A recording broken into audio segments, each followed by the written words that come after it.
সোমবার ভারত বাংলাদেশ বিদেশ সচিব পর্যায়ের বৈঠক, আর তার আগে ইউনূস সরকারের সুর নরম, কিন্তু সে দেশের কট্টরপন্থীদের সুর গরম। 4 দিনের মধ্যে কলকাতা দখলের হাস্যকর হুমকি ভাইরাল। ওপারের উত্তেজনার আঁচ এপারেও ছড়িয়েছে। এপার বাংলা থেকে পাল্টা বক্তব্য উঠে আসছে।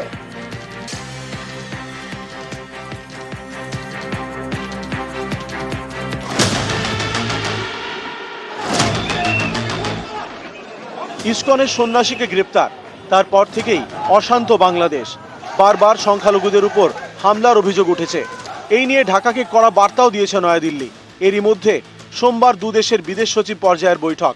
তার আগে বাংলাদেশের ইউনূস সরকারের সুর নরম। স্বীকার করতে হবে যে 5 আগস্টের আগে এবং পরে ভারতের সাথে সম্পর্কে নিশ্চয়ই একটা গুণগত পরিবর্তন হয়েছে। এটা মেনে নিয়ে আমাদেরকে চেষ্টা করতে হবে সম্পর্ককে এগিয়ে নিতে। এটা আমি সেই সূত্রেই কিন্তু আমি প্রপোজ করেছিলাম প্রথমে যে আমাদের যে মেকানিজম আছে ফরেন অ্যাফেয়ার্স কনসালটেশন, আমরা এটা শুরু করি এবং এটা আমরা শুরু করছি। ইউনূস সরকারের সুর নরম, কিন্তু ওপার বাংলার কট্টরপন্থীরা একেবারে গরম। এক একজনের গলায় হাস্যকর সব হুঁশিয়ারি। আমি বলে দিচ্ছি ভারতকে যে ট্রেনিং আমরা নিয়েছি, যে যুদ্ধ আমরা করেছি, আমরা শুধু 2 লক্ষ সৈনিক না, আমাদের সাথে 18 কোটি জনগণ আছে। আমাদের ট্রেনিং, আমাদের দক্ষতা ভারতের চেয়ে অনেক বেশি।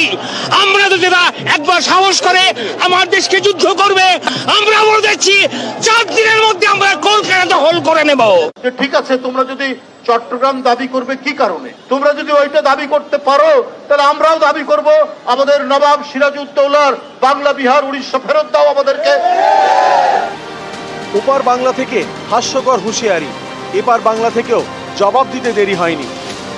ওরা দখল বলতে বোঝে হয়তো ওই রাস্তাটায় এসে ওই কস্তুরি বা প্রিন্সে কোনো খাবার দাবার খাবে, এইসব কথা বলে সম্প্রীতির পরিবেশগুলো নষ্ট করে। এই বাংলাদেশের জন্মটাই হয়েছে ভারতবর্ষের তৎকালীন প্রধানমন্ত্রী ইন্দিরা গান্ধী ছিলেন বলে, তা তাদের মুখে এই ধরনের কথাবার্তাগুলো মানায়?